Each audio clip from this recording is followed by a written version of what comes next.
मर्द छुपा के चलते हैं और औरतें जो हैं वो दिखा के चलती हैं।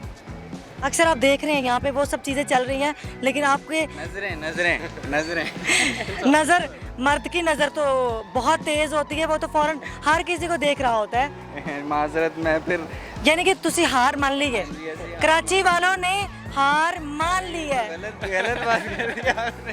कराची वालों ने हार मान ली है। यार मुझे सोचना पड़ेगा। बहुत इजी इसका जवाब बड़ा इजी था और मैं चाहती हूँ कि इसका जवाब अगर आप दे दें तो कराची वाले विन कर जाएंगे। चले कुछ तो हिंट देना। आ, दूर से आए hint तो चले होती है। मैं हिंट, चलो ठीक है थानू कराची वालों मैं आपको हिंट दे देती हूँ कि अक्सर खवातीन जो हैं वो दिखा के जा रही हैं, लेकिन मर्द जो हैं वो दिखा नहीं रहे इस वक्त। सोचें ज़रा, थोड़ी सी नज़र दौड़ाएं जो आपने ऑब्जर्व किया है उसमें से थोड़ा सा सोचें कि क्या चीज़ हो सकती है।